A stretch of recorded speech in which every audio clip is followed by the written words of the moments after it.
Greece, a country with huge financial problems, just elected Alexis Tsipras as their new prime minister. He promised to renegotiate with the EU for further bailouts in an attempt to stabilize the economy and lessen the debt burden on the Greek population. If he does not succeed, there is a real chance that Greece could be on the brink of bankruptcy again. So what happens when countries go bankrupt? First of all, a country going bankrupt is very different from a corporation or a person going bankrupt. If a corporation or a person declares bankruptcy, there are laws in place which help both the defaulter and the creditor recoup losses. But if an entire nation takes a nosedive into bankruptcy, it's sometimes a free-for-all. Historically, creditor nations were known to seize assets by force or blockade a country's ports until debt payments resumed.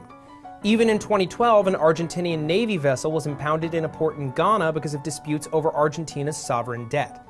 However, usually nowadays, long and complicated court battles are the norm. And in all cases, the outcomes are very unpredictable. Many countries have been almost or completely bankrupt in recent history. Countries like Greece, Ireland, Portugal, Pakistan, Spain, Argentina, and Iceland.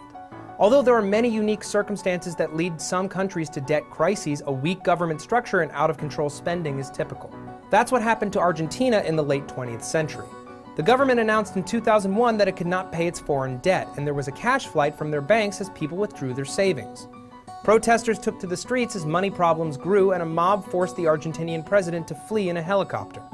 Later, in 2003, the country stabilized itself by addressing the currency exchange rate problems, encouraging economic growth, and negotiating foreign debt.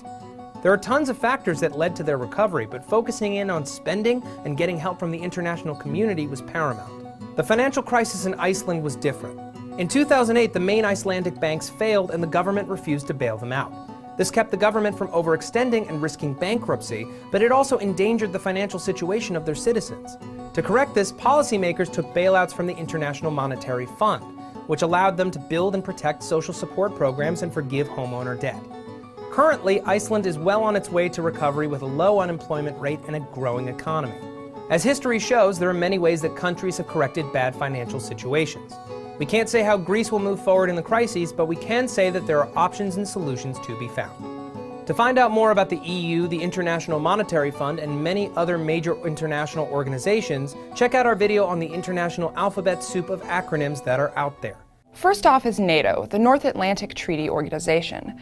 This is a group of states who've agreed to defend each other against military and political threats from non-NATO members. Thank you for watching TestTube Daily. We make new videos every single day. Subscribe for more.